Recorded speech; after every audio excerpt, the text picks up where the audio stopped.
información en Contacto Directo.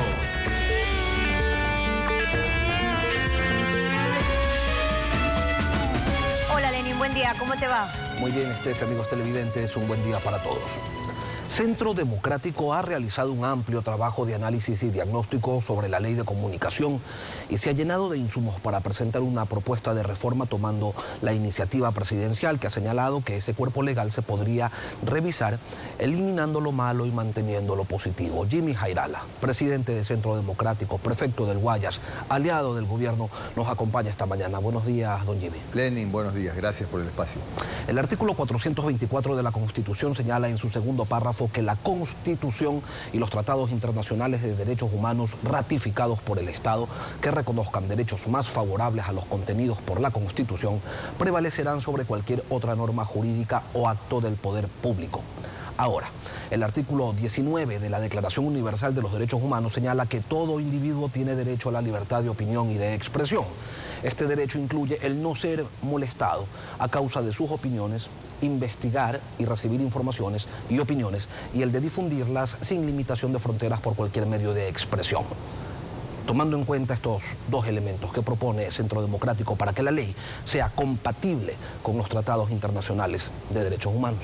Sí, Lenin, lo primero y que debe quedar muy claro es libertad con responsabilidad como debe de ser. Debemos reconocer también, y lo digo como periodista, que en su momento la autorregulación no funcionó de manera adecuada. Nació una ley, pero que en estos 4 años ha demostrado que más bien se constituyó en un elemento de carácter punitivo, sancionador, y generó una brecha entre la comunicación privada, fundamentalmente, y los medios de comunicación del gobierno y el gobierno. Es decir, terminó siendo una especie de obstáculo para el desarrollo incluso del Ecuador.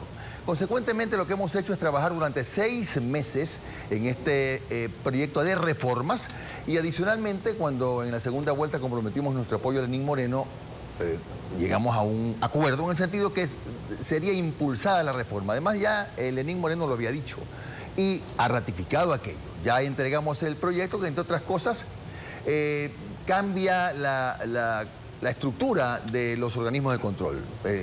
Prescinde de la Supercom, prescinde de Cordicom y reemplaza a estas instituciones que han tenido una tarea más bien sancionadora por un Consejo de Protección de la Comunicación que está formado por 11 representantes de diferentes sectores.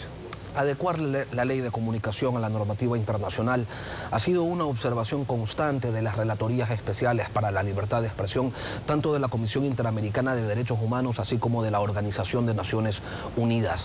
En su informe conjunto de noviembre del 2016 señalaron que la ley en Ecuador ha sido un instrumento para intervenir de manera indebida en el contenido de los medios de comunicación y sancionarlos, sobre todo cuando las coberturas son desfavorables o cuestionan los actos o decisiones del gobierno. En base a esto, ustedes proponen eliminar el sistema de sanciones administrativas, la Superintendencia de Comunicación, y darle prevalencia a lo que ha existido siempre, la responsabilidad ulterior. Por supuesto, y se mantiene la responsabilidad ulterior, se mantiene el tema de las réplicas, contrarréplicas. Las conquistas no se puede retroceder en conquistas, pero también hay un tema importante. Las sanciones están eliminadas de todo el articulado. ¿Y qué es lo que nosotros proponemos? Primero, la modulación de las sanciones. No se puede sancionar de la misma manera y con el mismo peso a un medio comunitario pequeño que a una gran cadena de medios de comunicación, por ejemplo.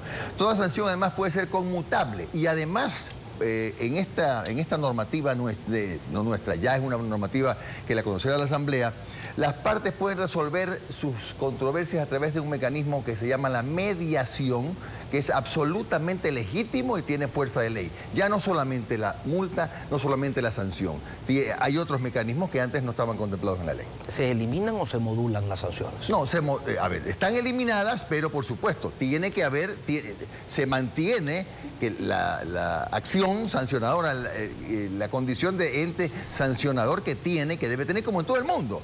Lo que pasa es que esta comisión ya no es como hoy funciona, no es nada personal por si acaso. Le cito un ejemplo, la Supercom recibe la denuncia, la Supercom analiza la denuncia, la Supercom juzga y la Supercom dice lo que se debe hacer y cuál es la sanción. Y si hay apelación, también la Supercom.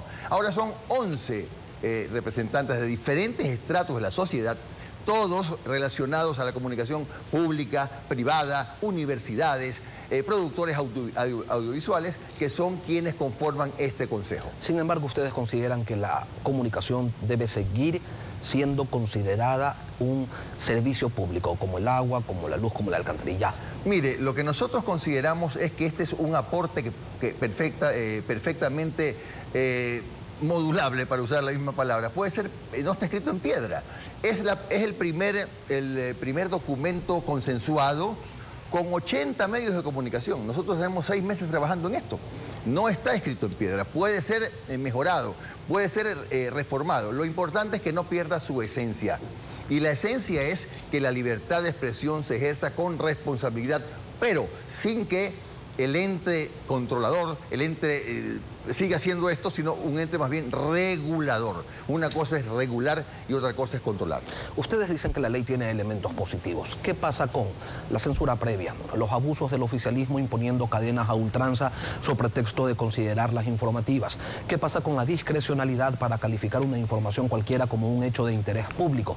Solo por nombrar algunos de los defectos de esta ley. A ver, para empezar, nosotros estamos proponiendo que las cosas buenas se mantengan, y hacemos una perfecta diferenciación de cuáles son las cosas de interés público y cuáles son pues las cosas que no necesariamente son de interés público. Hay cosas de relevancia ciudadana, noticias, que por ejemplo es un partido de fútbol, la gente quiere verlo, ya está diferenciado en la norma.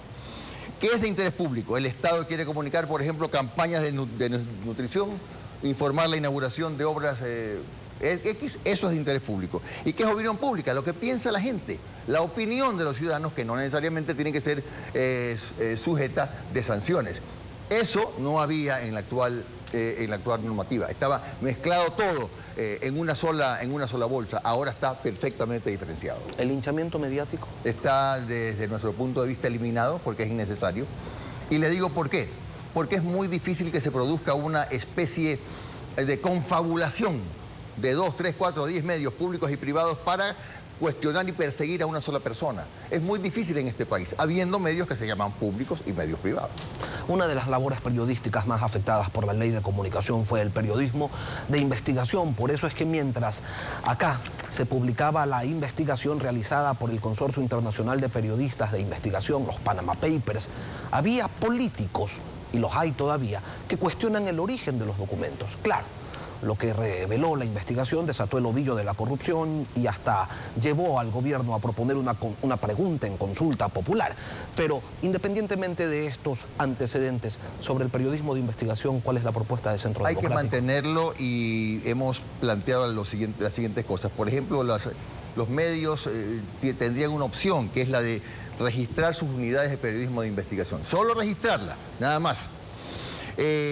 Y por supuesto el objetivo de esta norma es que se protejan los derechos hasta de la privacidad y de la confidencialidad de la fuente. Lo que queremos es que si un medio de comunicación, lo que planteamos, tiene una unidad de investigación, para que su trabajo sea considerado tal, que inscriba nada más la unidad de investigación.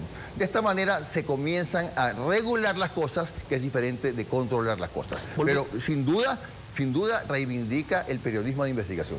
Volviendo al inicio, ¿ustedes creen que con estas reformas la ley de comunicación ya va a ser compatible con la normativa internacional en materia de derechos humanos? Mire, yo le digo lo que el ciudadano está percibiendo. Ayer y anteayer hicimos una encuesta aleatoria a 1.800 personas, de las cuales el 65% contestó que está de acuerdo con reformarla.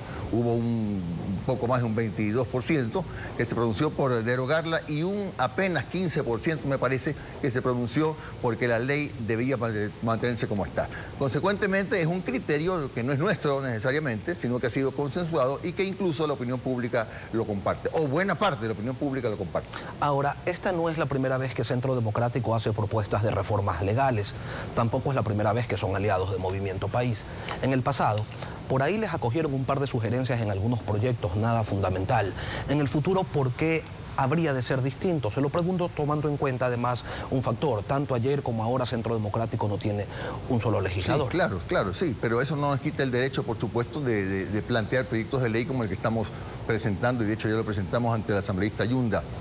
En primer lugar, le digo que hay una diferencia que es grande. La diferencia es que hoy hay, sí, la voluntad política. Ya pasaron 4 años de vigencia de la ley. Hay cosas que mejorar y eso es lo que estamos haciendo. Y la voluntad política la tiene el actual presidente Lenín Moreno. Es por esa razón que estamos trabajando en esto. Por eso es que no lo hicimos antes. Hay que hablar con la verdad absolutamente transparente. En esta época, en los últimos 4 años, no hubo la voluntad política. Hoy la hay. Eso es lo que hay que aprovechar. ¿Habrá un diálogo adicional con Lenín Moreno sobre este tema? He pedido una cita con el señor presidente de la República para presentarle de manera formal la documentación. Es un proyecto de 100 páginas al que pueden tener acceso los ciudadanos libremente en las redes sociales. Jimmy Jairala, prefecto del Guayas, líder del Centro Democrático, gracias por acompañarnos esta mañana. Nos vamos a una pausa y al regresar estará Raúl Tello, asambleísta del Movimiento Unidos por Pastaza, integrante de la Comisión de Fiscalización, para hablar sobre la comparecencia del vicepresidente de la República, Jorge Glass, a esa Comisión de Fiscalización. Y hay quienes proponen un juicio político, pero ¿es posible? Lo analizamos al volver. Quédese en nuestra sintonía. Terminó el sigilo del Supremo Tribunal brasileño que ocultaba esas pruebas, pero en el Ecuador aún no se conoce el contenido de esta caja negra de la corrupción. Lo escribe Alfredo Pino Argote en la revista Vistazo, que ya está en circulación.